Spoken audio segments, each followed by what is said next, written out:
कलिकालानले दग्धान् जीवान् स्त्रातुं समुद्यतः राजचन्द्रसुधा सिन्धुर्नमस्तस्मै स्मराम्यहम् कल्याणपादपारामां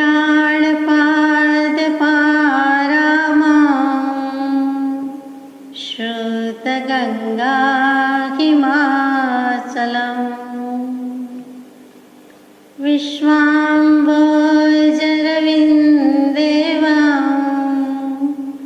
वन्दे श्रीनाथनन्दनम् अज्ञानतिमिरान्धानां ज्ञानाञ्जनशलाकया चक्षुरुन्मीलितं येन तस्मै श्रीगुरवे नमः। सत्श्रुतने नमस्कार, तारक त्रिपुटीने नमस्कार, असीम उपकारी आत्माने नमस्कार, मावित्रोने नमस्कार, माविત્રો સમાન મુરબ્બીઓ મુમુક્ષુને નમસ્કાર। પરમ કૃપાળુ દેવ પ્રણીત વચનામૃતજી પત્રાંક 437। ઓમ। આ પત્રમાં તિથિ લખાયેલી નથી, નહીતર મોટે ભાગે તિથિ લખાયેલી હોય છે। તિથિ નથી લખાઈ એટલે મન માનવા પ્રેરાય છે કે આગલો પત્ર 436મો જેને લખાયો હોય અથવા તો તે દિવસે એટલે કે ચૈત્ર સુદ એકમ વિક્રમ સંવત 1949 તારીખ 19/3/1893ની તિથિ તારીખે આ પત્ર પણ સપ્લિમેન્ટરી રૂપે જાણે કે લખાયો હોય અથવા તે જ દિવસે એ જ ધારા હોવાથી લખાયો હોય બની શકે। પરમ પૂજ્ય શ્રી સૌભાગભાઈને લખાયેલો પત્ર છે। આ જગતને વિશે જેને વિશે વિચાર શક્તિ વાચા સહિત વર્તે છે એવા મનુષ્ય પ્રાણી કલ્યાણનો વિચાર કરવાને સર્વથી અધિક યોગ્ય છે। આવડી મોટી દુનિયા છે, 3 લોકમાં મનુષ્ય ગતિ, અને મનુષ્ય ગતિમાં પણ શું કામ તો કે પ્રાણી તો બધા છે જે 10 પ્રાણ ધારણ કરે, 4 પ્રાણ ધારણ કરે, ઓછામાં ઓછા કોઈ પણ જીવને 4 પ્રાણ હોય, મનુષ્યને વધુમાં વધુ 10 પ્રાણ હોય તે હોઈ શકે છે, તે હોય છે। એટલે કે 5 ઇન્દ્રિયના જે પ્રાણ કહીએ છીએ તે કાયા, જીભ, નાક, આંખ, કાન અને આયુષ્ય, શ્વાસોચ્છ્વાસ, ભાષા, મન વગેરે જે કહીએ, અથવા તો મનોબળ, વચનબળ, કાય બળ, એટલે કે 3 યોગનું બળ, 5 ઇન્દ્રિયનું બળ અને શ્વાસોચ્છ્વાસ અને આયુષ્ય, આ 10 પ્રાણ છે। દેહ છૂટે છે ત્યારે આ 10 પ્રાણ છૂટે છે એમ કહેવાય છે। તો આ મનુષ્યને પ્રાણી કહી દીધો છે પણ વાંધો નથી, જીવનો પર્યાય શબ્દ રૂપે છે। એવા મનુષ્યને, એવા મનુષ્યોમાં પણ સંજ્ઞી પંચેન્દ્રિય હોય, એટલે એને પાછી વાચા પણ હોય, એટલે કે તેન્દ્રિય, ચૌરેન્દ્રિય, પંચેન્દ્રિયને વાચા છે, એકેન્દ્રિય 2 ઇન્દ્રિયને તો વાચા પણ નથી।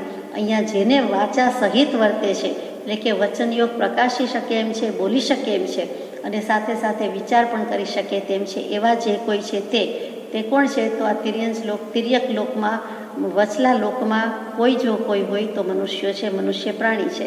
મનુષ્ય લોકમાં જેટલા વસે છે તે બધા જ મનુષ્યો છે અને તેને આ લાગુ પડે છે। અને તેમાં પણ જેની પાસે વિચાર શક્તિ છે, એટલે કે સંજ્ઞી પંચેન્દ્રિયપણું, અને એમાં વાચા પણ આવી ગઈ, એટલે કે જીભ પણ આવી ગઈ, એ સર્વથી વિચાર કરવાને અધિક યોગ છે। અને શેનો વિચાર કરી શકે તો કે આત્મકલ્યાણનો વિચાર। બીજા બધા વિચાર તો કરી શકે પણ આત્મકલ્યાણનો વિચાર કરવો હોય તો મનુષ્યોમાં જ આ યોગ્યતા છે। તથાપિ તો પણ પ્રાયે જીવને અનંતવાર મનુષ્યપણું મળ્યું છતાં તે કલ્યાણ સિદ્ધ થયું નથી। આવું તો અનંતવાર મનુષ્યપણું મળ્યું છે, અનંતકાળમાં બધું અનંત છે તો આપણને મળી ચૂક્યું છે, તો પણ જીવે કલ્યાણ કર્યું નથી, જેથી વર્તમાન સુધી જન્મ મરણનો માર્ગ આરાધવો પડ્યો છે। અને એના જ કારણે અત્યારે પણ આપણને જન્મ મરણ છે અને આપણે સામે રહીએ છીએ, બોલીએ છીએ, વાત કરીએ છીએ અને જે કાંઈ જગતમાં અસ્તિત્વ ધરાવીએ છીએ તે છે। એટલે કે જન્મ મરણના ફેરા ટળ્યા નથી। અનંતવાર મનુષ્યપણું છતાં આ વિવેક કરી શક્યા નથી, આત્મજ્ઞાનની પ્રાપ્તિ કરી શક્યા નથી, સમ્યક દર્શન સંપ્રાપ્ત કર્યું નથી, એ ઘણી જ દુઃખની વાત છે, આપણા જ દુઃખની વાત છે। આ દુઃખ હોય તો કયા ચેનથી આપણને ઊંઘ આવે કે કયા ચેનથી આપણને આહાર ભોજનમાં રસ પડે. સીધી સાદી વાત છે કે તને શા સુખે ઊંઘ આવે છે, તને ભોજન તે કેમ ભાવે છે, તારા દુઃખનો નથી પાર જીવડા જોને જાગીને. એવી જ વાત છે. અનાદિ એવા આ લોકને વિશે જીવની અનંત કોટી સંખ્યા છે. આ અનાદિકાળથી લોક પણ છે અને એવા લોકમાં જીવની અનંત કોટી સંખ્યા છે. એટલે જીવોની સંખ્યા વસ્તી ગણતરી પત્રક નથી લાગતું, અથવા શું છે તો કે અનંત કોટી સંખ્યા છે. અનંત કહેતા અનંત, જેનો અંત આવી શકે એમ નથી. જુઓ, સંખ્યા 1 થી 29 આંકડામાં સંખ્યા માપી શકાય, આંકડા આવી શકે. જેના ગમમાં 29 આંકડાના નામ પણ છે. એકમ, દશક, 100, 1000, પછી આગળ અબ્દ અને ખર્વ અને વગેરે વગેરે છે. બહુ સુંદર છે. તો એ 29 આંકડા સુધી જો લખી શકીએ રકમ તો સંખ્યાત કહેવાય. પછી સંખ્યામાં ન આવી શકે એટલે અસંખ્યાત કહીએ, એટલે ઇન્યુમરેબલ. એને કોઈ નંબર આપી શકાય એવું નથી. તો જગતમાં તારા વિશે, આકાશના તારા વિશે એમ કહેવાય છે કે એની સંખ્યા નથી, પણ જીના ગમમાં એની સંખ્યા ગણેલી છે કે આટલા કરોડ, આટલા લાખ ને આટલા કરોડા કરોડ તારા છે. એટલે એની સંખ્યા નિશ્ચિત થઈ. ભલે અસંખ્યાતમાં નહીં આવે, અગણિત તારા તોય મારી છાબડીમાં માય નહીં, એમ આપણે બોલીએ છીએ, લોકોક્તિ છે, પણ ખરેખર તો તારાની ગણતરી કરેલી છે, થયેલી છે. તો અહીંયા તો કહે છે કે અનંત, એટલે એની કોઈ ગણતરી જ નથી અને અંત પણ આવવાનો નથી. એટલે અસંખ્યાતમાં સંખ્યામાં આવી શકે એવું નથી અને અનંતમાં એનો અંત પણ કોઈ દિવસ આવી શકે એમ નથી. પૂર્વે જે કંઈ સંખ્યા છે તે અનંત કોટી છે. તો કોટી એટલે પ્રકાર પણ કહેવાય. અનંત પ્રકારે સંખ્યા છે એમ પણ થાય. અને અનંત કોટી એટલે અનંત કરોડ જે કહીએ છીએ તે પણ થાય. અહીંયા કરોડમાં જવા કરતાં કોટી એટલે અનંત રીતે સંખ્યા છે, અનંત પ્રકારે સંખ્યા છે એમ ઠીક લાગે છે. સમય સમયે અનંત પ્રકારની જન્મ મરણાદી સ્થિતિ તે જીવોને વિશે વર્ત્યા કરે છે. એવો અનંતકાળ પૂર્વે વ્યતીત થયો છે. એક શ્વાસ લીધો અને મૂક્યો, શ્વાસોચ્છ્વાસ, આપણો શ્વાસોશ્વાસ, અને એમાં 17.5 વાર કોઈ જીવ જન્મી શકે છે, મરી શકે છે. એટલે એવા અનંતિવાર જન્મ મરણ કર્યા આપણે. એટલે એક શ્વાસમાં 17.5 વાર, એટલે જ આપણે લોકોક્તિમાં કહીએ છીએ કે એક વાર નહીં પણ 17.5 વાર. કોઈ 7.5 વાર બોલે, 7 વાર બોલે, વધારે 17.5 વાર બોલીએ છીએ. કદાચ ત્યાંથી જ આ કહેવત આવી હશે. તો એવા જન્મ મરણ પણ કોઈ પણ જીવે નિગોદમાંથી નીકળો, વ્યવહાર રાશિમાં બહાર આવ્યો તો પણ એણે આવા જીવ કર્યા છે. એને એવા ભવ કર્યા છે, એને ક્ષુદ્ર અથવા તો ક્ષુલ્લક ભવ કયા છે. ક્ષુદ્ર જીવ, ક્ષુલ્લક ભવ બંને શબ્દ વપરાય છે. અને 65,536 લગભગ આંકડો છે. શ્વેતાંબર દિગંબરમાં થોડોક ફેર પડે છે, નહીં જેવો, પણ એટલા ભવ આપણે એટલા સમયમાં કરી નાખ્યા છે. તો શું જન્મ્યા અને શું મર્યા, પણ એવું પણ થઈ ગયું છે. તો એવા તો અનંતા જ થાય, એમાં નવાઈ નથી. અનંતની વાત લઈએ ત્યારે હંમેશા 9 પ્રકારે છે. સંખ્યાત પણ 9 પ્રકારે, અસંખ્યાત પણ 9 પ્રકારે, અને અનંત જે વાત છે તે પણ 9 પ્રકારે છે. જુઓ, મોક્ષે ગયા છે એ બધા જીવો કેટલા, સિદ્ધ ભગવાન કેટલા, ભગવાન કેટલા થઈ ગયા, તો એ પણ અનંત જ છે. આજ સુધીમાં અનંત થઈ ગયા છે. અને સંસારમાં પણ અનંતા જીવ છે. તો એમ થાય કે અનંતની સામે અનંત જ છે, પણ એમ જ છે, પણ એમાં ઓછા વધતા તો જરૂર કે સિદ્ધ કરતાં સંસારના જીવો થોડાક વધારે છે, પણ એ અનંતાની અપેક્ષા એ વધારે છે. 100 તો બધા પાસે છે, પછી આપણે એમ કહીએ કે 100 ને જરાક વધારે, 1 પૈસો વધારે, કોઈ કે 5 પૈસા વધારે, પછી કોઈ કે ના 100 જ પણ જરાક જ વધારે, 150. એમ જેમ કહીએ છીએ તેમજ અનંતામાં 9 ભાંગા કર્યા છે. એમાં નિગોદના આવે છે, આવા સંસારી જીવોની વાત આવે છે, સિદ્ધ ભગવાનની આવે છે, સમ્યક દૃષ્ટિની આવે છે, વગેરે વગેરે. તો અત્યારે આપણે એટલું રાખીએ કે એવા અનંત પ્રકારના ભાંગા છે. એમાં જગન્ય, મધ્યમ, ઉત્કૃષ્ટ, પછી જગન્ય પરિત, મધ્યમ પરિત, ઉત્કૃષ્ટ પરિત, એવા બધા પ્રકારના 9 ભાંગા કયા છે. અને તેમાં અનંતકાળ વ્યતીત કર્યો છે. સમય સમયે અનંત પ્રકારની જન્મ મરણની સ્થિતિ તે જીવોને વિશે વર્ત્યા કરે છે. આપણે કરી આવ્યા, આજે પણ કેટલાય જીવો એ પ્રમાણે વર્તી રહ્યા છે, જન્મી રહ્યા છે, જીવી રહ્યા છે અને મરી રહ્યા છે. આવો અનંતકાળ પૂર્વે વ્યતીત થયો. હવે અનંત કોટી જીવના પ્રમાણમાં આત્મકલ્યાણ જેણે આરાધ્યું છે, કે જેને પ્રાપ્ત થયું છે, એવા જીવ અત્યંત થોડા થયા છે. વર્તમાને તેમ છે, અને હવે પછીના કાળમાં પણ તેવી જ સ્થિતિ સંભવે છે, તેમ જ છે. આમાં આત્મકલ્યાણ આરાધનારા જીવો કેટલા, તો કે જેને પ્રાપ્ત થયું છે એવા અત્યંત થોડા ઘણા જીવ છે. એટલે આંગળીને વેઢે ગણાય એના કરતાં વધારે, પણ આ સંખ્યાત અસંખ્યાત અનંતમાં, અસંખ્યાત કે અનંતમાં આવતા નથી એમ કેવું છે કે જેને આત્મકલ્યાણ આરાધ્યું છે. જુઓ, મોક્ષે ચાલ્યા ગયા છે એવા તો અનંતા જીવ છે. સંપૂર્ણપણે આત્મકલ્યાણ સાધી લીધું, આરાધી લીધું છે એ સિદ્ધ પરમાત્મા એવા અનંતા છે. પણ જે પ્રોસેસ ચાલુ છે, અરિહંત આચાર્ય ઉપાધ્યાય મુનિ અને સાધકો જે કહીએ છીએ તે, તો કે એવા જીવ તો અત્યંત થોડા ઘણા છે. વર્તમાનમાં પણ થોડા છે અને ભવિષ્યમાં પણ થોડા જ છે. અર્થાત કલ્યાણની પ્રાપ્તિ જીવને ત્રણેય કાળની વિશે અત્યંત દુર્લભ છે. કલ્યાણ પ્રાપ્ત કરવું તો જીવને સાવ દુર્લભ છે, તદ્દન દુર્લભ છે, અત્યંત દુર્લભ છે. મહા મહેનતે થાય તેવું છે, પણ અલભ્ય નથી લખ્યું, દુર્લભ છે. મુશ્કેલીથી દુઃખે કરીને વિટમણા સાથે, વિઘ્નો સાથે પણ પ્રાપ્તિ થઈ શકે છે. એવો જે શ્રી તીર્થંકર આદિનો, તીર્થંકર દેવાદિ જ્ઞાનીનો ઉપદેશ તે સત્ય છે. આમ હું કહું છું એમ નથી કહેતા કૃપાળુદેવ.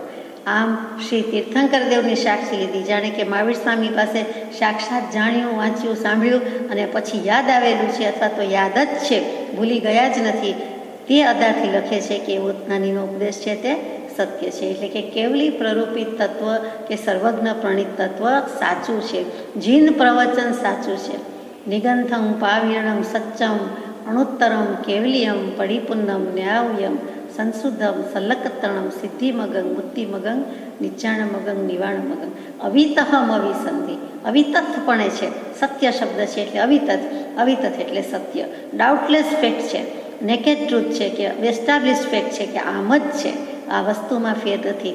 હમણાં જે બોલ્યા તે પ્રાકૃત ભાષા આવશ્યક સૂત્રની વાત હતી કે નિર્ગ્રંથ પ્રવચન કેવું છે, તો એના વિશેષણ હતા કે સત્ય છે, અનુત્તર છે અને પછી અવિતથ સત્ય છે અને શુદ્ધ છે. અને તે જ આ વાત કેવી છે. એવી જીવ સમુદાયની જે ભ્રાંતિ તે અનાદિ સંયોગે છે એમ ઘટે છે, તો પછી જીવ સમુદાયની ભ્રાંતિ શું કામ છે? આટલો બધો જીવનો જથ્થો કે સમૂહ ઢગલાબંધ જીવો છે, તે શું કામ મોક્ષે નથી ગયા? તો કે એને ભ્રાંતિ છે. તો ભ્રાંતિ શું કામ છે? ભૂલ ક્યાં થાય છે? ભ્રમ કેમ એમ છે? વેમ ક્યાં રહે છે? અજ્ઞાન ક્યાં છે? મિથ્યાત્વ ક્યાં છે? અને શું કામ છે? તો એની વાત આવે છે કે જીવ સમુદાયની જે ભ્રાંતિ છે તે પણ અનાદિ સંયોગી છે અને એમ ઘટે છે, એમ જ છે.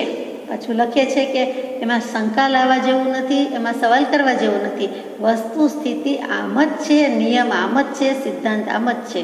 તે ભ્રાંતિ જે કારણથી વર્તે છે, એટલે અહીંયા મિથ્યાત્વ અને અજ્ઞાન લખે તો આપણને જરા ખોટું લાગી જાય, એટલે અહીંયા ભ્રાંતિ શબ્દ લખ્યો છે.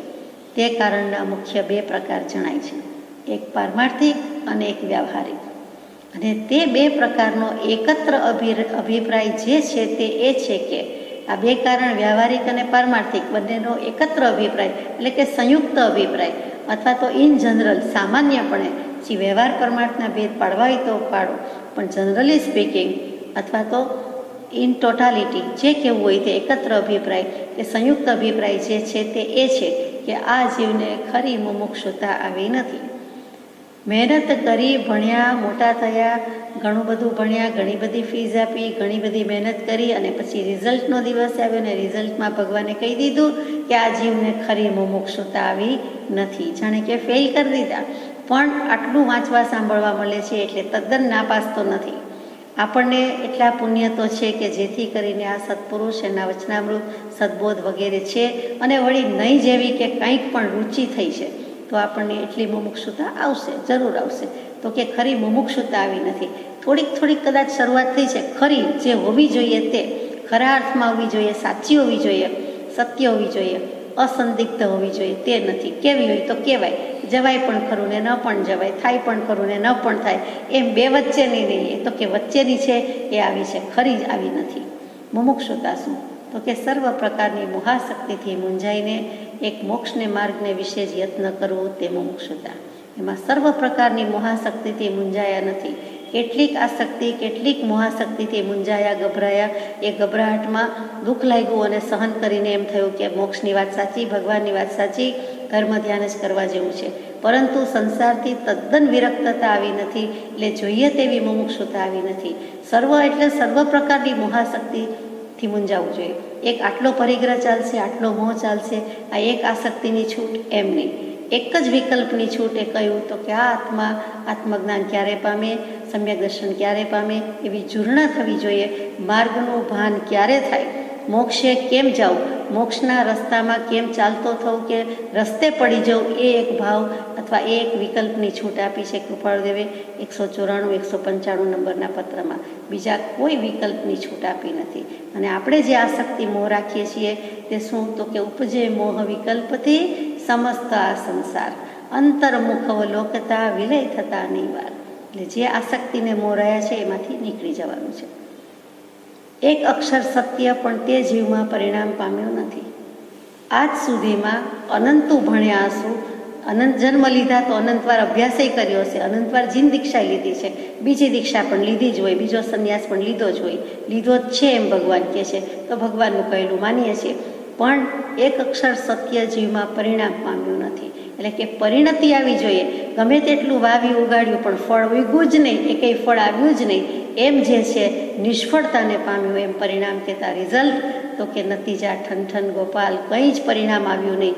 તો કે એ તો સારું, એવું પરિણામ ન આવ્યું તો કર્મ પણ નહીં બાંધ્યા હોય, તો કે એ તો બાંધ્યા, શુભાશુભ ભાવ કર્યા એટલે એ બધી આવક તો થઈ, એ પરિણામ તો આવ્યું. પણ જે મોક્ષનું ઉત્તમ ફળ મળવું જોઈએ, ઉત્તમ ફળને આંબાને કહેવાય છે, કેરીને કહેવાય છે, અને કેરીની સાથે મોક્ષને સરખાવ્યો છે. બીજી કોઈ લૌકિક ઉપમા આપી શકાતી નથી. એટલે મોટાભાગના જીવોને કેરીનો રસ કે કેરીનું ફળ ભાવતું હોય, એટલા માટે અહીંયા આપણે એમ લઈએ છીએ. તો કે એ પરિણામ કહેવાય, એ પરિપાક કહેવાય. એ કોઈ દિવસ રિઝલ્ટ આવ્યું નહીં. એટલે કે ઉત્તમ ફળ ઉગ્યું નહીં, પાક્યું નહીં, એ કંઈ ફળ જ જાણે કે ન થયું, એટલે કે મોક્ષ થયો નથી, એનું નામ પરિણામ પામ્યું નહીં. એટલે કે જીવને પાકો થયો નહીં, એટલે પરિણતિ થઈ નહીં. એટલે જે કાચામાંથી પાકું થઈ જવું જોઈએ, મિથ્યાત્વીમાંથી સમકીતી થઈ જાય, એવું કાંઈ થયું નહીં, પરિણામ પામ્યું નથી. જો પરિણામ પામે કહીએ તો પરિણત આત્મા એટલે બીજું કોઈ નહીં પણ સમ્યક દૃષ્ટિ આત્મા. સત્પુરુષના દર્શન પ્રત્યે જીવને રુચિ થઈ નથી. સત્પુરુષના દર્શન કરવા કે કરીએ તો રુચિ થાય, કે રુચિ થાય તો કરીએ, વિચારવા જેવું છે. તો કે પ્રીતિ અનંતથી પર થકી, જે તોડે તે જોડે. અહીંયા જો અનંતકાળમાં જે બધા બીજા પર પદાર્થ કયો કે પર દ્રવ્ય કયો કે વ્યક્તિ કયો કે પરિસ્થિતિ કયો, એ બધી ઘટના પ્રત્યે જે આસક્તિ છે, ત્યાંથી જો એ પાછો વળે તો પોતાના પ્રત્યે આવે. તો કે એ કર્યું નથી. એટલે સત્પુરુષના દર્શન કહેતા સ્થૂળ દૃષ્ટિએ દર્શન કરીએ તે પણ નથી કર્યા. એ જીવને હજી એટલી રુચિ થઈ નથી. કેટલા જીવને એવું ગમે છે, બહુ ઓછા જીવને જગતમાં ગમે છે.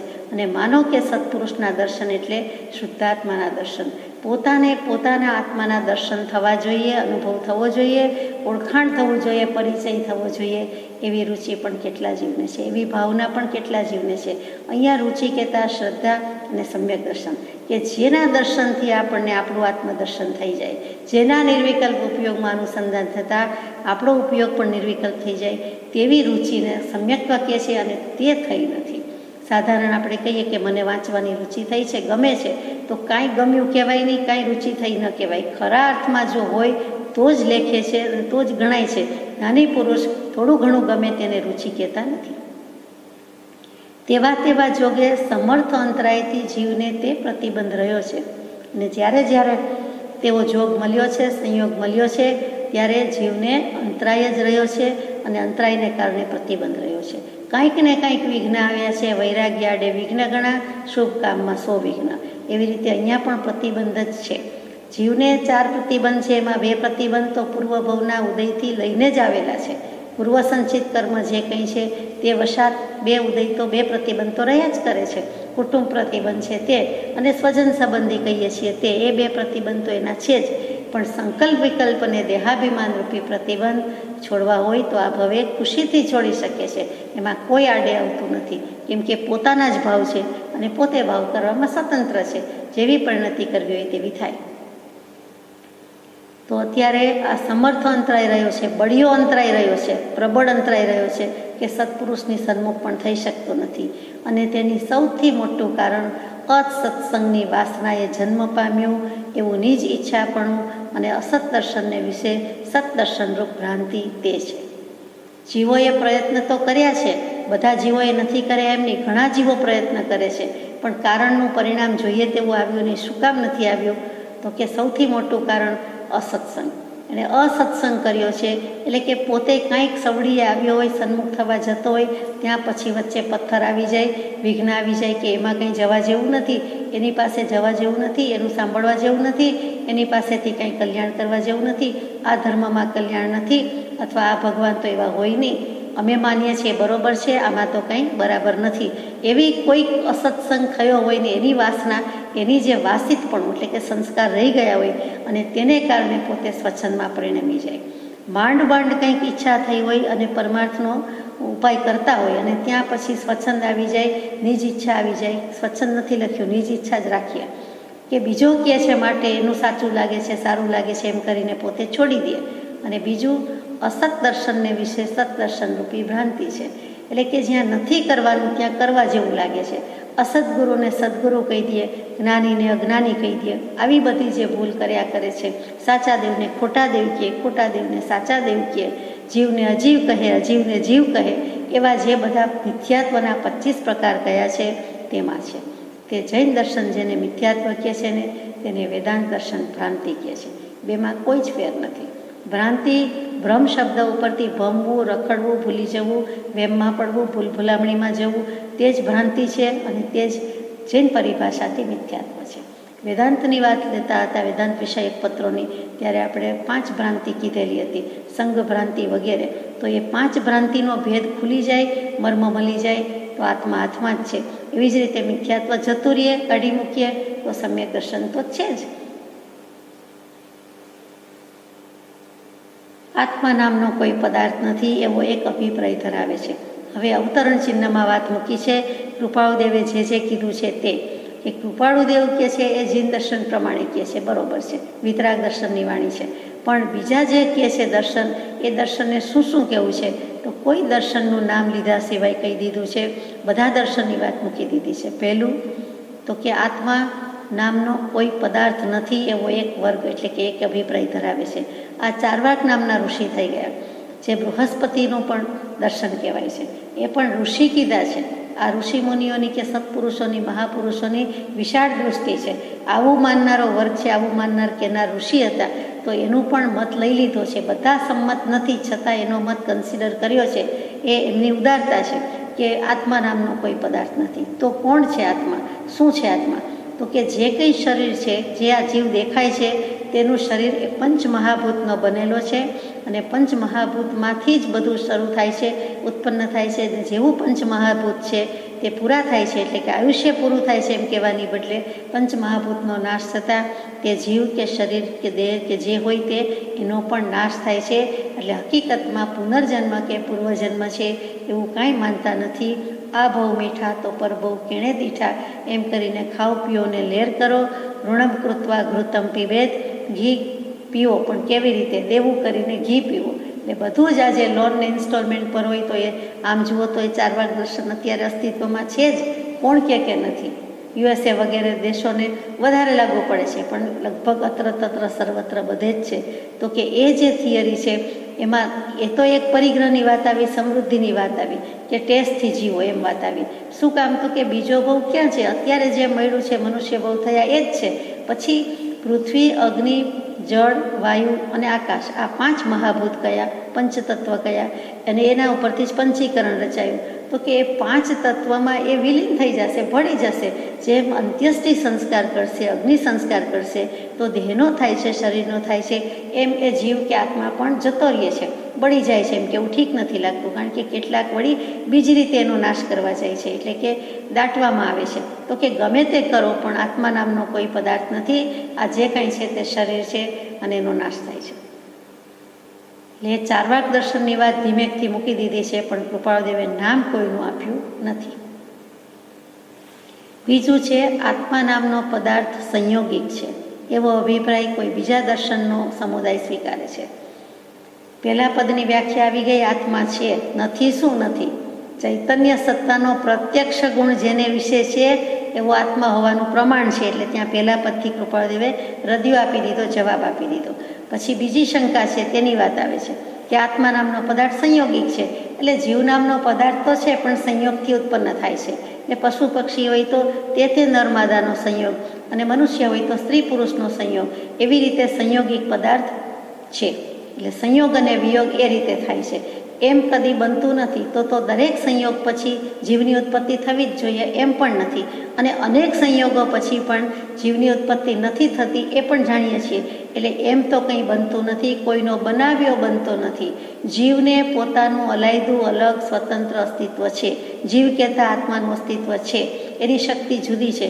એ ખોડિયા નવા જૂના ધારણ કરે છે એમ કહેવાય. જૂનાનો ત્યાગ કરે છે, નવા ધારણ કરતો જાય છે. જૂનું તો થયું રે દેવળ, જૂનું તો થયું મારો હંસલો નાનો ને દેવળ, જૂનું તો થયું.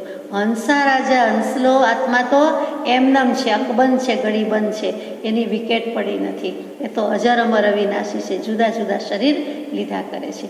એટલે એમ દેવળ જૂનું થયું.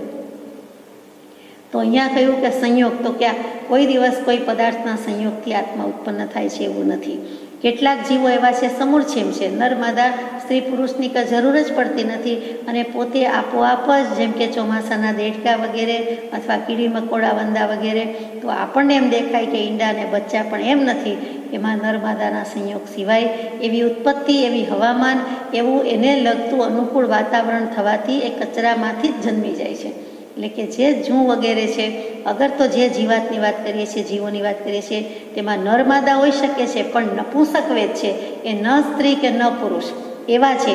એટલે એમાંથી કોઈ કાળે આત્મા નામનો પદાર્થ કે જીવ નામનો પદાર્થ ઉત્પન્ન થતો નથી.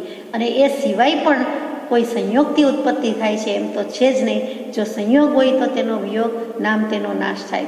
તો કે તે ખોડિયાનો થાય, તે દેહનો થાય.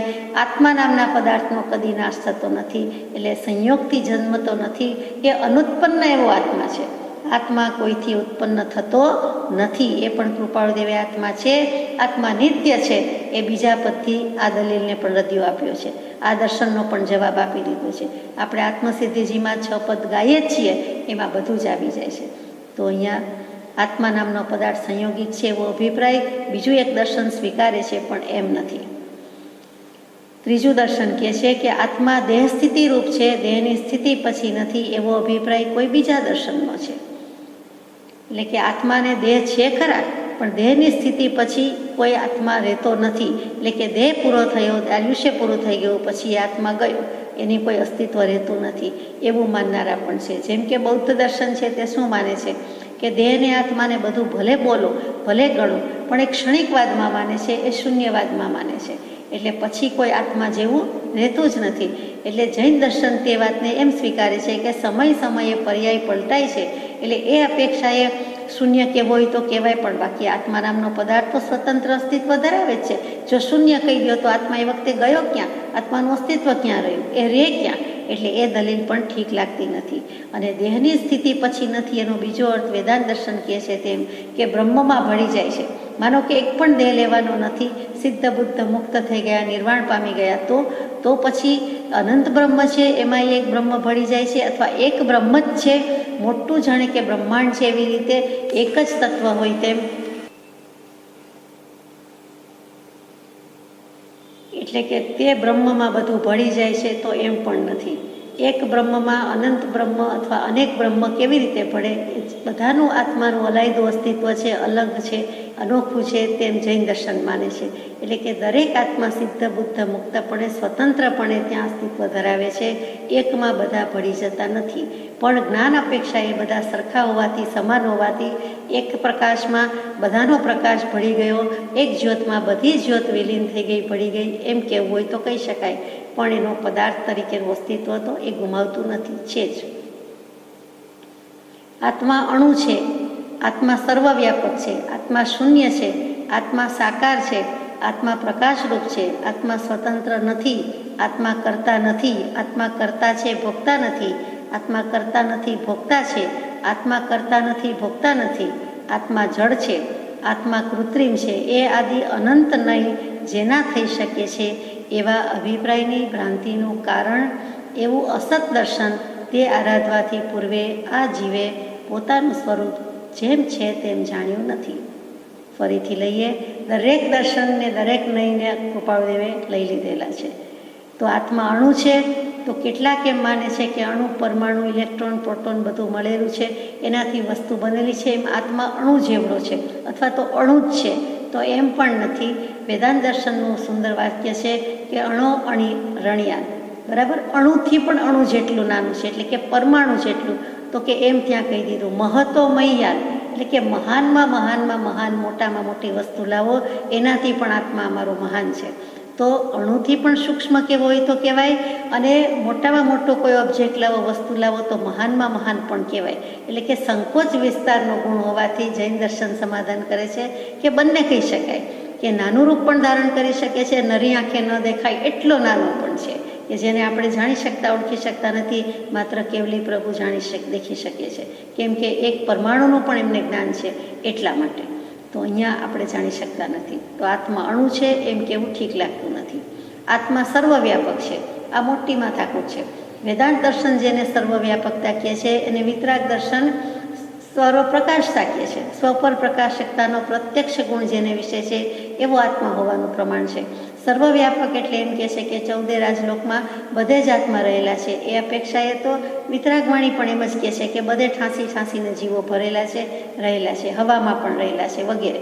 પણ એમ નહીં, પણ આત્મા સર્વવ્યાપક છે એટલે કે બધે જ આત્મા છે. પછી આપણે એમ કહીએ કે ખુરશીમાં આત્મા છે, પુસ્તકમાં આત્મા છે, એમ દરેક વસ્તુમાં આત્મા કહીએ, જલમાં તું, સ્થળમાં તું, બધે આત્મા. તો એમ એવી રીતે સર્વવ્યાપક. એવી જ રીતે બધા જીવમાં આત્મા રહેલો છે તો બરાબર છે કે બધા આત્મા જ છે. ભલે બહિરાત્મા પણ હોય, મિથ્યાત્વી હોય, પણ આત્મા તો છે. કશાયી પણ આત્મા તો છે, વાસનાવાળા પણ આત્મા તો છે. તો એ અપેક્ષા એ સાચું છે. પણ બધી રીતે એમ કે સર્વવ્યાપક છે એટલે એકમાં બીજો રહેલો છે, બીજામાં ત્રીજો રહેલો છે, તો એમ કોઈ કાળે બની શકે એવું નથી.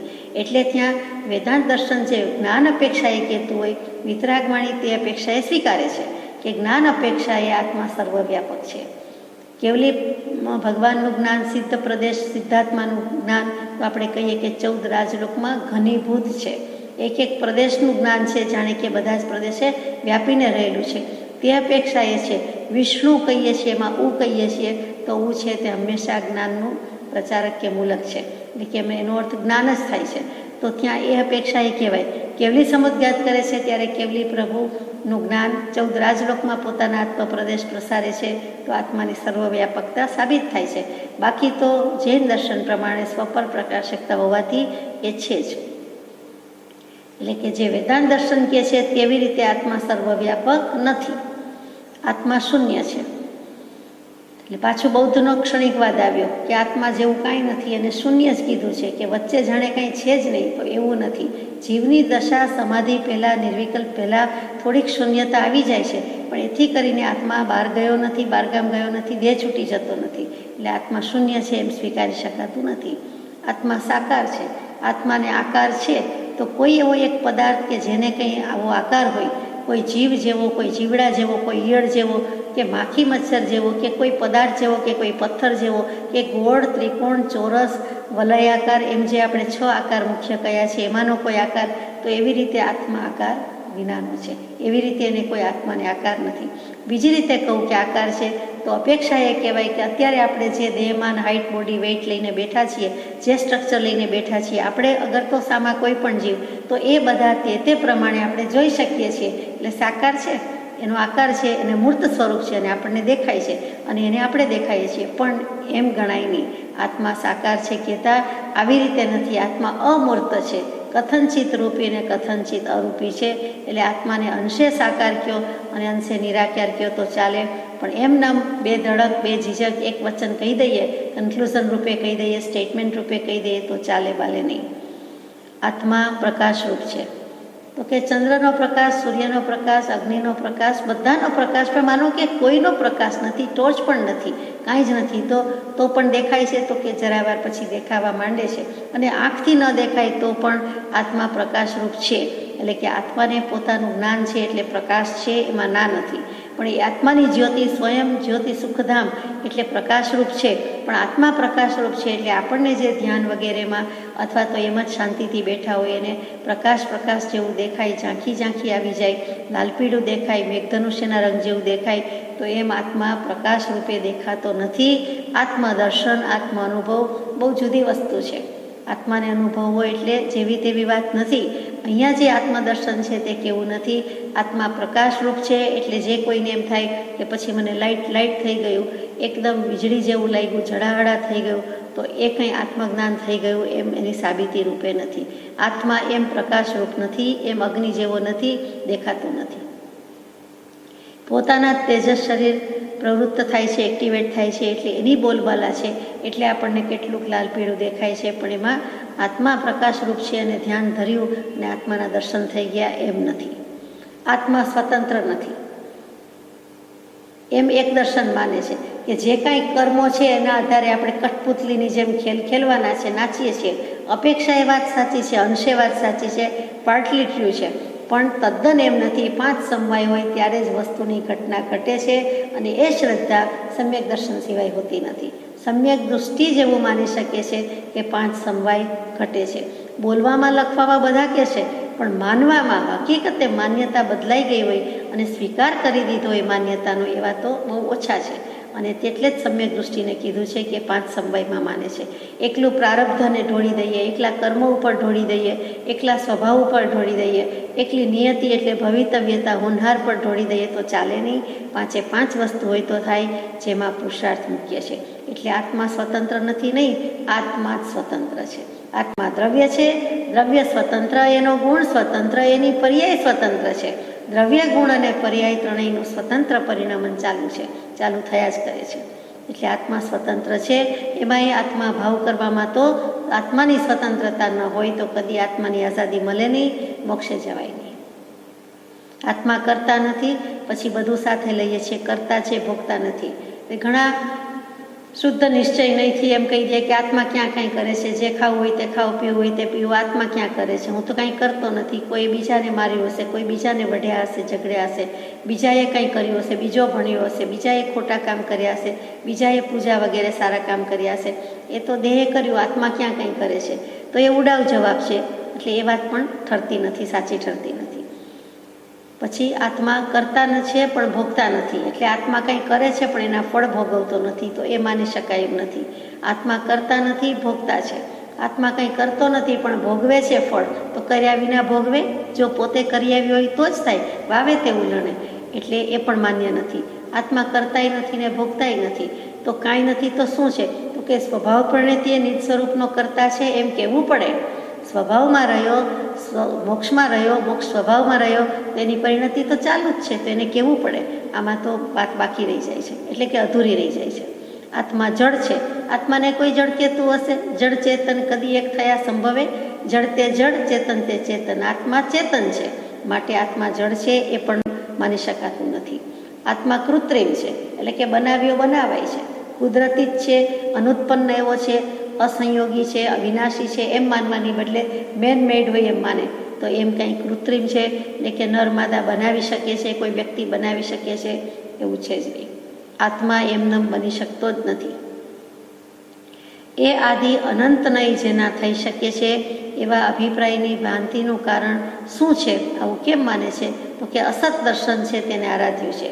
અહીંયા વિતરાગ દર્શન, આત્મદર્શન જે કાંઈ છે એમ નથી કહ્યું, પણ અસત દર્શન જે સત છે, આત્માની વાત સાચી જ છે, બધી રીતે સ્વીકાર કરાય એવી છે, એને માનવાની બદલે ઇનકાર કરી દેવાય એવું જે અસત દર્શન, એટલે કે ઇતર દર્શન, બધા દર્શનને લઈ લીધા છે, તેને આરાધ્યા છે, ખોટું આરાધ્યું છે. અને એના કારણે એ આરાધીને અભિપ્રાય બંધાઈ ગયો છે ખોટો, એટલે ભ્રાંતિ આવી ગઈ છે. એટલે મનાઈ જાય છે કે આ જ મારું આત્માનું સ્વરૂપ, આ મેં જે જોયું તે જ આત્મા, આ દેખાયું તે આત્મા, મને જાણે સ્વપ્નમાં ભગવાને આત્મા જ આપી દીધો, એમ ચાલે નહીં. એ આપણી સારી વાત છે, પ્રભુ પ્રીતિ છે, પ્રભુ ભક્તિ છે, પ્રભુ પ્રત્યેનો આસક્તિ છે, એટલે કે રાગ ભાવ છે, એટલે આપણને દેખાય, સ્વપ્નમાં દેખાય, એમાં કંઈ ખોટું નથી, દર્શન થાય એમાં. પણ એમાં ભ્રાંતિમાં રહી જાય કે હવે મને આત્મદર્શન થઈ ગયું, હવે મને સંકિત પ્રગટી ગયું, તો એ તો બિલકુલ ભ્રાંતિ છે. એમ આત્મા અનુભવ થાય છે, આત્માનો અનુભવ થાય છે, પણ આત્મા જાણી શકાય છે, પણ આમ આત્મા દેખાઈ ગયો એ તો ગલત છે, ભ્રાંતિ છે. આવી અભિમાનની ભ્રાંતિનું કારણ તે અસત દર્શન, અને તે ઉપર જણાવ્યા એકાંત અયથાર્થ પદે જાણી આત્માને વિશે અથવા આત્માને નામે ઈશ્વર આદિ વિશે પૂર્વે જીવે આગ્રહ કર્યો છે, એવું જે અસત્સંગ, નિજેચ્છાપણું અને મિથ્યા દર્શનનો પરિણામ, તે જ્યાં સુધી મટે નહીં ત્યાં સુધી આ જીવ ક્લેશ રહિત એવો શુદ્ધ અસંખ્ય પ્રદેશાત્મક મુક્ત થવો ઘટતો નથી. પોતાનું સ્વરૂપ જેમ છે તેમ જાણ્યું નથી, એ મોટી ભૂલ રહી ગઈ છે. આજ સુધી જીવને યથાયોગ્ય સમાધિ કેમ થઈ નથી? તો કે જીવે સ્વ સ્વરૂપ જાણ્યું નથી માટે. એવો પણ એક પત્ર આવશે. પત્રનો પ્રારંભ જ આ પ્રમાણે છે કે જીવને જ્યાં સુધી સ્વરૂપ પ્રાપ્તિ કેમ નથી, તો કે સમાધિ કેમ નથી થઈ? તો કે આ ભૂલ રહી ગઈ છે માટે. શું ભૂલ રહી ગઈ? પાછું ફરીથી લઈએ કે ઉપર જણાવ્યા તે બધા એકાંત અને અયથાર્થ પદે જાણીએ, એટલે કે બીજા દર્શન ખોટા નથી પણ અધૂરા ગયા. એકાંત કીધું એટલે એક નહીંથી લે છે, એક અભિપ્રાયથી લે છે, આંશિક વાત કરે છે, પૂર્ણ વાત કરતા નથી. જેમ કોઈ વાક્ય હોય તો આપણે અધૂરું બોલીએ, પણ એમાંથી અધૂરું છે ખબર પણ પડે બોલનાર સાંભળનારને, પણ આખું કહીએ નહીં. એને જે ખોટું થાય છે અથવા તો વહેમમાં રહી જવાય છે, ગેરસમજ થાય છે, અણસમજણ થાય છે, તેવી જ રીતે આમાં પણ દર્શનમાં થાય છે. એકાંત દર્શન છે, જ્યારે જૈન દર્શન છે તે અનેકાંત દર્શન છે, અનેક એંગલ, અનેક અભિપ્રાયને લે છે. અયથાર્થ પદે જાણી, જે યથાર્થ છે જેમ છે તેમ કહેવાની બદલે આત્માનું સ્વરૂપ અન્યથા બીજી રીતે કહ્યું છે.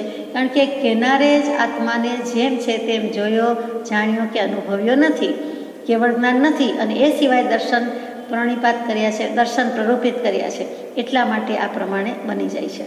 તો એવો જે અસત્સંગ આત્માને નામે ઈશ્વર આદિ વિશે જીવે પૂર્વે આગ્રહ કર્યો છે, તો ભગવાન કોઈક હશે તો ખરો જ ને, ભગવાન કેવો હોય વગેરે જે ઈશ્વર વગેરે માટે કર્યું છે, તો જૈન દર્શન કહી દીધું કે કરતા ઈશ્વર કોઈ નહીં, ઈશ્વર શુદ્ધ સ્વભાવ. જે કંઈ છે તે એના શુદ્ધ સ્વભાવથી જ થાય છે. ઐશ્વર્ય છે એ પણ સ્વભાવનું છે, શુદ્ધ સ્વભાવનું છે, બાકી થતું નથી. અને એવી રીતે અધૂરું જાણ્યું, અપૂર્ણ જાણ્યું એટલે, અને એનો પાછો આગ્રહ રાખ્યો એટલે એ અસત્સંગમાં ગયું. અસત્સંગ થવાથી નિજ ઈચ્છા પ્રમાણે, એટલે કે સત્પુરુષની આજ્ઞાની બદલે સ્વ ઈચ્છા પ્રમાણે માની લીધું અને એ પ્રમાણે આચરણ કર્યું, અને મિથ્યા દર્શનનું પરિણામ પણ આવ્યું. એટલે કે દર્શન સમ્યક થયું નહીં. તેને કારણે એ જ્યાં સુધી મટે નહીં ત્યાં સુધી આ જીવ ક્લેશ રહિત એવો આત્મા અનુભવે નહીં. શું કામ? તો કે સર્વ દુઃખથી અને સર્વ ક્લેશથી મુક્ત થવાનો ઉપાય એકમાત્ર આત્મજ્ઞાન છે. તો આત્મજ્ઞાન માટે દુઃખ પણ જવા જોઈએ, ક્લેશ પણ જવા જોઈએ, અને તો જ આત્મજ્ઞાન થાય છે. અથવા આત્મજ્ઞાન થાય છે એમ કેવું ઠીક છે, તો સર્વ દુઃખ અને ક્લેશ નિરાવરણ પામે છે, નિરાકરણ પામે છે, એટલે કે એની નિવૃત્તિ થઈ જાય છે. એટલે 5 ક્લેશ કયા છે? તો કે રાગ, દ્વેષ, અવિદ્યા, અસ્મિતા, અભિનિવેશ. એટલે એ કાઢવા પડશે. ક્યારે? તો કે જ્યાં સુધી આગ્રહ મટશે નહીં ત્યાં સુધી જશે નહીં. આપણે આગ્રહ મિટાડવો છે. એટલે તો આત્મસિદ્ધિ શાસ્ત્રમાં કહી દીધું કે સ્વચ્છંદ મત આગ્રહ તજી વર્તે સદગુરુ લક્ષ, સમકિત તેને વાક્યું કારણ ગણી પ્રત્યક્ષ. અને જો સ્વચ્છંદ છે એ પણ વિલય કરવો હશે તો પણ સદગુરુની આજ્ઞામાં રહીશું તો થશે, નહીંતર બમણો થશે. બમણો શું કામ? તો કે જેટલું આપણે ખોટું આવ્યા એટલું જ પાછું સાચું જવું પડે. ક્યાંય ફોલો કરતા હોઈએ, એકની પાછળ બીજા આપણે જતા હોઈએ, સ્કૂટર હોય, કાર હોય, ગમે તે હોય, અને પછી આગલા ભૂલ કરે અથવા આપણે પાછળ બરાબર ફોલો ન કરીએ તો જેટલું ખોટી દિશામાં ગયા એટલી જ દિશામાં આપણે પાછું આવવું પડે. એટલે બરાબર બમણું જ થાય. જેટલું ખોટું ગયા એટલું જ પાછું આવવું પડે છે, એમાં વધારે નહીં ને ઓછું નહીં. એટલા માટે જેટલું ગયા તેટલું પાછું આવવું. તો કે સ્વચ્છંદ બમણો થાય છે. ત્યાં અનેક ગણો નથી લખ્યો અથવા તો અનેક રીતે નથી લખ્યો. તો ક્લેશ રહિત આત્મા કરવો છે અને અજ્ઞાન રહિત કરવો છે.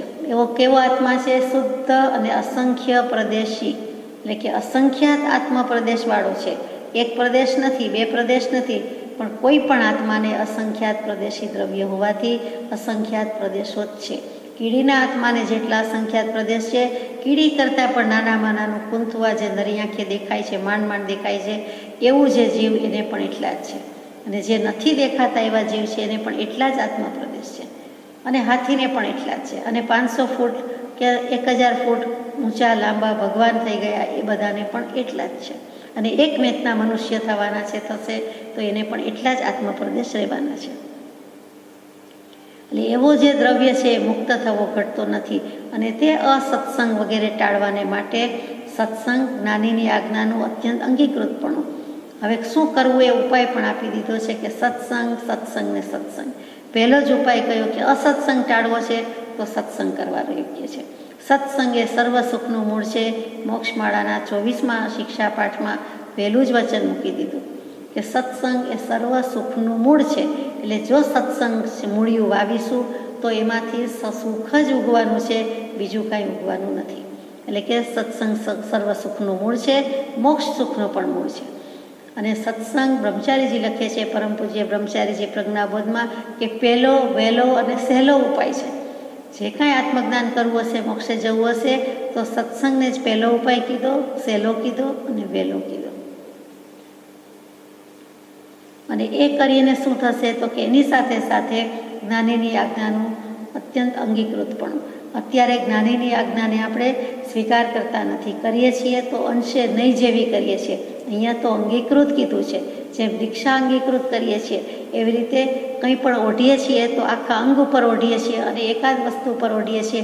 એક માત્ર હાથ ઢાંક્યો, માત્ર કાન ઢાંક્યો, એમાં કેટલો ફેર, અને આખા શરીર ઉપર ઠંડી લાગતી હોય ને ઓઢીએ તો કેટલું હૂંફ લાગે છે. એવું જ અહીં કહેવું છે કે એક એક શરીર કે એક અવયવ કે એક અંગુપાંગ ઉપર ઓઢાઈ જવાય છે. તેવી રીતે આજ્ઞાનું અત્યંત અંગીકૃત પણ, પાછો અત્યંત શબ્દ લખ્યો છે, એનો સ્વીકાર છે એટલું જ નહીં, પણ એબ્સોલ્યુટલી એન્ડ રિલેટિવલી ટોટલી અત્યંત અંગીકૃત પણ પોતાના ઉપર ઓઢી લેવા જેવું છે. એટલે કે એનાથી આવરી લેવા જેવું છે, એનું જ આવરણ રાખવા જેવું છે. કોનું? આજ્ઞાનું. અજ્ઞાનનું આવરણ ટાળવું હોય તો આજ્ઞાનું આવરણ, આજ્ઞાનું આચ્છાદન કરી લેવા જેવું છે. તે ફરીથી એ વાત આવે છે કે ગમે તેમ હોય તો એ સદગુરુ આજ્ઞા જીનદશા નિમિત્ત કારણમાંય. અને એ કરતાં શું થાય છે, તો કે પરમાર્થ સ્વરૂપ એવું છે આત્માપણું, તે જાણવા યોગ્ય છે. આપણે કામ શું છે, તો કે આત્મા જાણવાનું. એવો એક જ પરિચય પદાર્થ કરવા યોગ્ય છે, તે આત્મા. અને આત્માને જાણવું છે એટલા માટે ભગવાન કહે છે કે પરમાર્થ સ્વરૂપ છે, નિશ્ચયથી તારે આત્માને જાણવો છે, તારો નિર્ધાર છે, કર અનુભવ નિર્ધાર. અને મોક્ષની જ વાત છે તો મોક્ષે જવાનો નિર્ધાર છે, તો આત્મા જાણવો પડશે. અને આત્મા જાણવો છે તો જ્ઞાનીની આજ્ઞા જોશે અને સત્સંગ જોશે. એટલે આ બંને વસ્તુ, ત્રણેય વસ્તુ હશે તો બે વસ્તુનું પરિણામ તો આવે જ છે. ઉપાદાન અને નિમિત્ત બંને કારણ ભેગા થાય છે, બંનેનો સુયોગ થાય છે, તો આત્મા હવે લાયક નાયક થાય છે, થઈ શકે છે. પૂર્વે થયા એવા જે તીર્થંકરાદિ જ્ઞાની પુરુષો, તેમણે ઉપર કહી એવી જે ભ્રાંતિ, તેનો અત્યંત વિચાર કરી, અત્યંત એકાગ્રપણે, તન્મયપણે જીવ સ્વરૂપને વિચારી, જીવ સ્વરૂપે શુદ્ધ સ્થિતિ કરી છે તે આત્મા. અને બીજા સર્વ પદાર્થો તે શ્રી તીર્થંકરાદિએ સર્વ પ્રકારની ભ્રાંતિ રહિતપણે જાણવાને અર્થે અત્યંત દુષ્કર એવો પુરુષાર્થ આરાધ્યો છે. તીર્થંકર દેવને કંઈ પુરુષાર્થ નથી કરવો પડ્યો એમ નથી. તેઓ પણ પહેલાં તો બહિરાત્મા જ હતા, પછી આપણા જેવા આત્મા જ હોય, પછી અંતરાત્મા થયા અને પછી પરમાત્મા થયા. તો કે જે કોઈ જ્ઞાની પુરુષ થયા છે, જે કોઈ તીર્થંકર વગેરે થયા છે, તેમણે પણ ઉપર કીધેલી ભ્રાંતિનો અત્યંત વિચાર કર્યો છે કે હું કેમ પરિભ્રમણ કરું છું, મને કેમ સંસાર છે, અને કેટલાક મોક્ષે જતા રહ્યા છે, અરે અનંતા મોક્ષે ગયા, અને મારામાં શું ખામી, ખોટ કે ભૂલ રહી ગઈ કે હું ભૂલ ભૂલામણીમાં છું. એટલે હું કોણ, ક્યાંથી થયો, શું સ્વરૂપ છે મારું ખરું, એવો ઉહાપો તો એણે કર્યો જ છે જ્ઞાની પુરુષે. અને ભ્રાંતિ છે તો એનો વિચાર કર્યો, અત્યંત વિચાર કર્યો. થોડોક વિચાર કરીને મૂકી દીધો, 1 કલાક કરીને મૂકી દીધો, અથવા જીવનમાં કોકવાર કરીને મૂકી દીધો, એમ નહીં. પાછળ પડી ગયા. પીછે લાગ સત્પુરુષ કે તો સબ બંધન તોડ. બરાબર પાછળ પડ્યા કે મારા આત્મામાં ને એમના આત્મામાં શું ફેર છે, મેં શું ભૂલ કરી હશે. અને જેણે ભૂલ કાઢી, કરી અને બતાવી અને પછી મોક્ષે ગયા, તો એવા પુરુષને ભજવું કે જેથી કરીને મારી ભૂલ પણ નીકળે. તો એમણે પણ અત્યંત વિચાર કર્યો છે. કેવી રીતે કર્યો છે, તો કે કેવલ જ્ઞાન થાય ત્યાં સુધી કર્યો છે, થોડીક વાર નહીં. મતિશ્રુત અવધિ તો તીર્થંકર દેવને જન્મથી જ હતા. દીક્ષા લેતી વખતે મનઃપર્યો જ્ઞાન થઈ ગયું, પણ કેવલ જ્ઞાન સુધીનો પુરુષાર્થ કર્યો. એ કેવલ જ્ઞાન થતાં પહેલાં મહેનત મૂકી છે. કોઈએ 12.5 વર્ષ મૂકી, કોઈએ 24 વર્ષ મૂકી, કોઈએ 1000 વર્ષ મૂકી. ઋષભદેવ પ્રભુના લાંબા આયુષ્ય હતા, તો એમાં એમણે 1000 વર્ષ દીક્ષા લીધા પછી મહેનત કરી, પુરુષાર્થ કર્યો, સત્પુરુષાર્થ કર્યો, ત્યારે સતની સંપૂર્ણ પ્રાપ્તિ થઈ. સમ્યક દર્શન તો હતું જ, તો ન કરત તો ન ચાલત, પણ આપણા જેવા માટે, આપણા જેવા જીવોની કરુણા કરવા માટે પણ તેમણે એ કર્યું છે. એટલે પોતાની દયા કાઢી, સાથે સાથે પરની દયા પણ કાઢી છે, અને એટલા માટે કર્યું અત્યંત એકાગ્રપણે. પાછું ઉપસર્ગ, પરિસહ બધું આવે, વિઘ્નો આવે તો એને ઓવરકમ કરી ગયા, ઓવરરૂલ કરી ગયા છે કે મારે તો એક કહેતા આત્મા અગ્ર એટલે નીચું જોતા હોય તો નાકની દાંડી સામું જોતા હોય, એવી રીતે એક આત્માને આરાધ્યા ઉપાસ્યા સિવાય બીજું કોઈ કામ નથી. કામ એક આત્માર્થનું, બીજો નહીં મન રોગ. જીવોનું કેમ કલ્યાણ થાય, એની ભૂલ કેમ જાય અને મારી ભૂલ પણ કેમ જાય, એમ કરીને એમણે સતત આરાધન કર્યું છે, ઉપાસન કર્યું છે, અને તે અત્યંત એકાગ્રપણે કહેવાય. 500મા પત્રમાં કૃપાળુદેવને જાણે મહાવીર સ્વામીનો બોધ બિલકુલ તાદૃશ થઈ જતો હોય એવી રીતે લખ્યું છે કે વિચારની ઉત્પત્તિ થવા પછી શ્રી વર્ધમાન સ્વામી જેવા મહાત્મા પુરુષે ફરી ફરી વિચાર્યું કે આ જીવની એવી કઈ ભૂલ રહી ગઈ છે કે જે ભૂલના ટળવાથી સર્વ ભૂલ ટળે છે, જે ભૂલના મટવાથી સર્વે ભૂલ મટે છે. પછી જવાબ આપ્યો કે એમ તો જીવની અનંત ભૂલ વિશેષ લાગે છે. જીવની અનંત પ્રકારના જીવ એટલે અનંત પ્રકારના કર્મ એટલે અનંત પ્રકારની ભૂલ થાય. એમ જોતાં તો જીવની ભૂલ અનંત વિશેષ લાગે છે, પણ એમાં જીવની મુખ્ય એટલે મૂળભૂત અને બીજભૂત ભૂલ કઈ છે કે જે ભૂલ ટળે તો બધી ભૂલ ટળે. એ ભૂલ એટલે જ આ ભ્રાંતિ, અને જે ભૂલના મટવાથી સર્વે ભ્રાંતિ મટે છે. અને પછી એ ભૂલનો જવાબ ત્યાં નથી મૂક્યો, પણ ઉપયોગ ચૂકી જાય છે. એ સર્વ જીવની મૂળભૂત અને બીજભૂત ભૂલ છે. આટલું શોધવા માટે એમણે અત્યંત એકાગ્રપણે કાયોત્સર્ગમાં લીન થયા છે. કોઈ ઉપસર્ગ પરિસર સામે જોયું નથી. પોતાની મસ્તીમાં મુસ્તાક રહ્યા છે અને અત્યંત એકાગ્રપણે ધ્યાન ધ્યાન ધ્યાન જ ધર્યું છે. શુક્લ ધ્યાનની શ્રેણી પર ચડતા ચડતા કેવળ જ્ઞાન પ્રગટાવ્યું છે. કેવળની જ સ્વભાવનું અખંડ વર્તે જ્ઞાન, કહીએ કેવળ જ્ઞાન તે દેહ છતાં નિર્માણ. એટલે તેવી દશા આવી ગઈ છે અને એવી રીતે ભગવાને પણ બોધ કર્યો છે. એટલે મહાવીર સ્વામીની વાત લખી છે કૃપાળુદેવે, બિલકુલ તાદૃશ જોતા હોય તેમ તો કે અત્યંત એકાગ્રપણે તન્મયપણે જીવ સ્વરૂપને વિચારી જીવ સ્વરૂપે શુદ્ધ સ્થિતિ કરી. જીવ સહજ સ્વરૂપથી રહિત નથી, 609મા પત્રમાં મૂક્યું છે, પણ સહજ સ્વરૂપથી રહિત નથી, પણ સંગના યોગે જીવ ભૂલ્યો છે. એ બીજો સંગ બધો છોડી દે છે, એટલે આત્મા આત્માના સંગ સાથે રહી જાય છે અને સંગીન રંગીન સ્થિતિ ત્યાં પામી જાય છે. અને ત્યાં સ્વભાવની ધારા બિલકુલ અખંડ રહે છે, અસ્ખલિત રહે છે, અને ત્યાં કેવલ જ્ઞાન પ્રગટી જાય છે. સ્વભાવનું ભાન તો હતું જ, પછી અપૂર્વ સ્વભાવ, નિર્વિકલ્પ સ્વભાવ અને અંતે અયોગી સ્વભાવમાં જવા માટે આ કેવલ જ્ઞાનની પ્રાપ્તિ થાય છે. તે પરિપૂર્ણ સ્વભાવની પ્રાપ્તિ થાય છે. અને બીજા સર્વ પદાર્થો તે શ્રી તીર્થંકર આદિએ સર્વ પ્રકારની ભ્રાંતિ રહિતપણે જાણવાને અર્થે અત્યંત દુષ્કર એવો પુરુષાર્થ આરાધ્યો છે. આત્માને કેવી રીતે આરાધ્યો છે? એક પણ અણુના આહાર પરિણામથી અનન્ય ભિન્ન કરી આ દેહને વિશે સ્પષ્ટ એવો અનાહારી આત્મા જોયો છે, સ્પષ્ટ અનુભવ્યો છે, અને કેવો સ્વરૂપથી જીવનાર એવો જોયો છે. વાત કરી છે કૃપાળુદેવે. એ કેવો આત્મા જોયો છે? એક પણ અણુના આહાર પરિણામથી અનન્ય ભિન્ન કરી.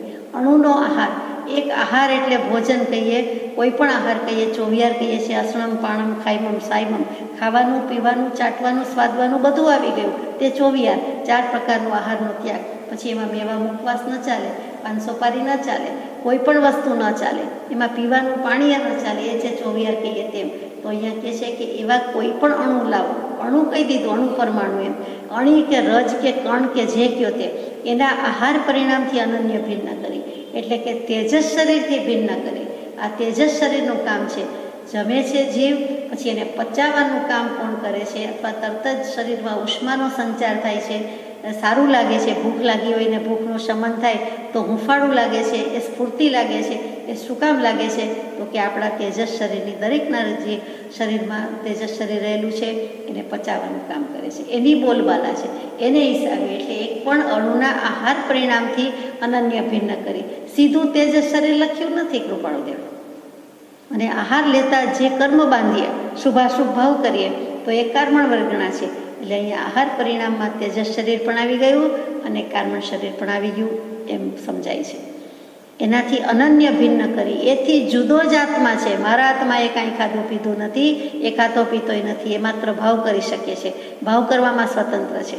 એ તો શરીરમાં ગયું, શરીરમાં એટલે પેટમાં ગયું, જઠરમાં ગયું, ભગવાન જાણે જે ગયું તે, મેડિકલ સાયન્સવાળા વધારે જાણે. એ ગયું, ગળેથી નીચે ઉતર્યું, પછી જ્યાં ગયું ત્યાં. તો આપણે જે કહેતા હોઈએ તે, તો કે પેટમાં જઠરમાં બધે ભલે ગયું હોય, પણ એનાથી અન્ય આત્મા કોઈ જુદો જ પદાર્થ છે. એ તાણાવાણાની જેમ સાથે રહેલું છે. દેહને આત્મા એવું લાગે છે, પણ સાથે હોવા છતાં બંને દ્રવ્ય જુદા જ છે અને જુદા જ રહેવાના છે.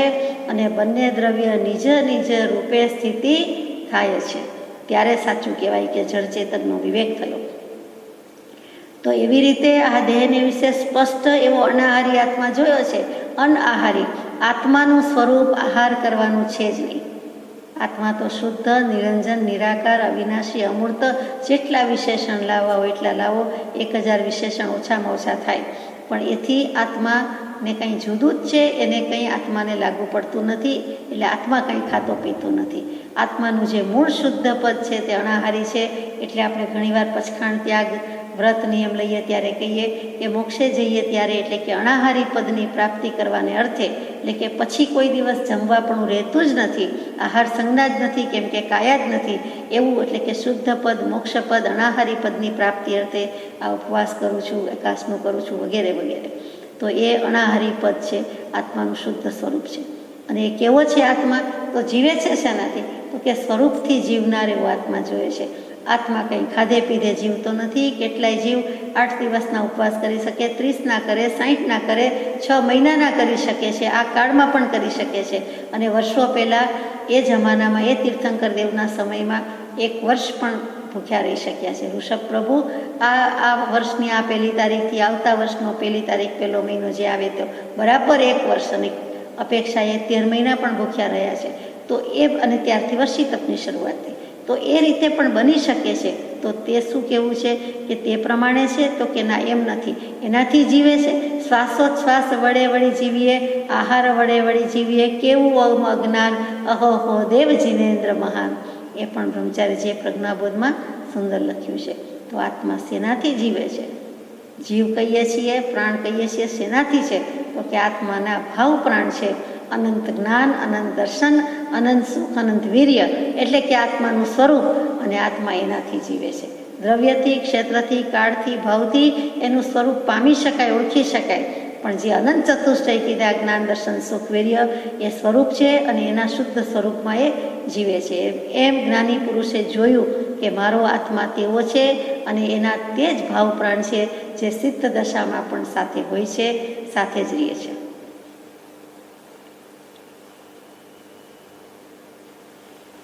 તે જોનાર એવા જે તીર્થંકરાદી જ્ઞાની પોતે જ શુદ્ધાત્મા છે, તો ત્યાં ભિન્નપણે જોવાનું કેવું? જો કે ઘટતું નથી, તથાપિ વાણી ધર્મે એમ કહ્યું છે. પોતે પોતાના આત્માને જોયો એમ કેવું લાગે છે? ઠીક લાગતું નથી, પણ વચનમાં સમજવા માટે, કહેવા માટે વ્યવહારથી વાણી ધર્મે એમ કહ્યું છે. એવો જે અનંત પ્રકારે વિચારીને પણ જાણવા યોગ્ય ચૈતન્ય ઘન જીવ, તે 2 પ્રકારે તીર્થંકરે કહ્યો છે. આવી રીતે અનંત પ્રકારે વિચારીને પણ જાણવા યોગ્ય વસ્તુ શું છે? તો કે એક આત્મા, ચૈતન્ય ઘન પાછું લખ્યું છે. પાછી ચેતના તો લીધી જ છે કે જ્ઞાન ચેતના, કર્મ ચેતના, કર્મફળ ચેતના, બધાનેમાં ચેતન શબ્દ છે.